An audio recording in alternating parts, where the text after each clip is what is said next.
Hello, sixth graders from all three grade six reading classes, Miss Petty's, Mrs. Plotner's, and Mrs. Marshall's. So I will be reading to you Al Capone, the first chapter for Al Capone Does My Shirts. And I know a few of you may have read this in fifth grade. This is a good one. I have some follow-up. So Jennifer Choldenko. Okay. So I'll read the back first and follow along on the slides.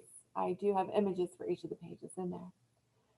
Murderers, mob bosses, and convicts. These guys are not your average neighbors, not unless you live on Alcatraz. In 1935, 12-year-old Moose Flanagan and his family have just moved to the infamous island that's home to criminals like notorious escapee Roy Gardner, Machine Gun Kelly, and of course Al Capone. That's just the beginning of Moose's troubles because on Alcatraz, the kids are all cowed by the clever, danger-loving daughter of the warden, Piper Williams. Now Moose has to try to fit in at his new school, avoid getting caught up in one of Piper's countless schemes, and keep an eye on his sister Natalie, who's not like the other kids. All Moose wants to do is protect Natalie, live up to his parents' expectations, and stay out of trouble. But on Alcatraz, trouble is never very far away. Chapter 1, Devil's Island, Friday, January 4th, 1935. Today I moved to a 12-acre rock covered with cement, topped with bird turd, and surrounded by water. Alcatraz sits smack in the middle of the bay, so close to the city of San Francisco, I can hear them call the score on a baseball game on Marina Green. Okay, not that close, but still. I'm not the only kid who lives here. There's my sister Natalie, except she doesn't count. And there are 23 other kids who live on the island because their dads work as guards or cooks or doctors or electricians for the prison like my dad does. Plus, there are a ton of murderers, rapists, hitmen, con men, stick-up men, embezzlers, connivers, burglars, kidnappers, and maybe even an innocent man or two, though I doubt it. The convicts we have are the kind of other prisoners don't want. I never knew prisons could be picky, but I guess you can. You get to Alcatraz by being the worst of the worst. Unless you're me, I came here because my mother said I had to. I want to be here like I want prison oak on my private parts. But apparently, nobody cares.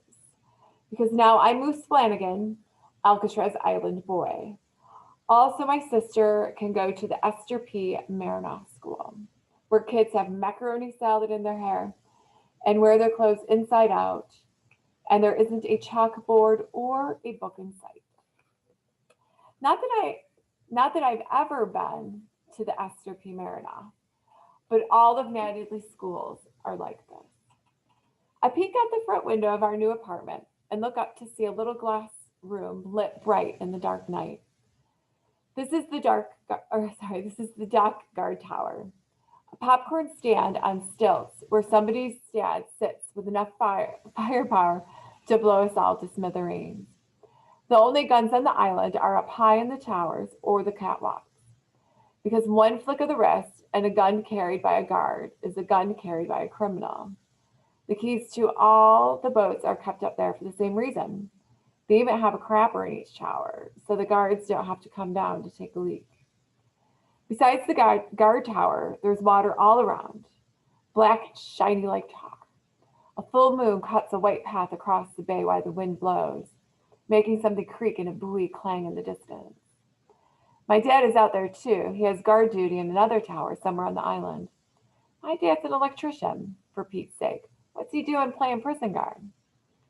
My mom is in her room unpacking, and Natalie's sitting on the kitchen floor, running her hands through her button box. She knows more about these buttons than it seems possible to know. If I had one behind my back, she can take one look at her box and name the exact button I have. Nat, you okay? I sit down on the floor next to her. Moose and Natalie go on the train. Moose and Natalie eat meatloaf sandwich. Moose and Natalie look out the window. Yeah, we did all that.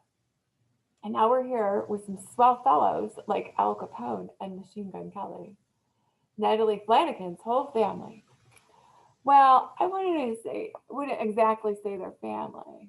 More like next door neighbors, I guess. Moose and Natalie go to school, she says. Yeah, but not the same school, remember? You're going to this nice place called the Esther P. Marinoff. I try to sound sincere.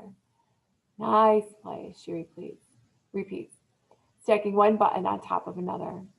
I've never been good at fooling Natalie. She knows me too well. When I was 5, I was kind of a runt, smallest kid of my cousins, shortest kid in my kindergarten class, and on my block too. Back then, people called me by my real name, Matthew.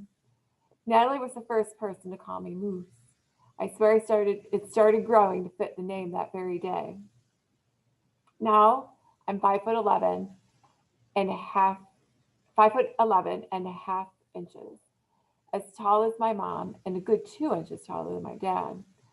My father tells people I've grown so much he's going to put my supper into pickle jars and sell it under the name Incredible Growth Formula.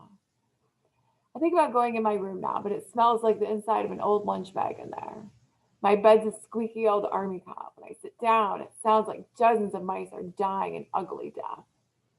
There's no phonograph in this apartment, no washing machine, no phone.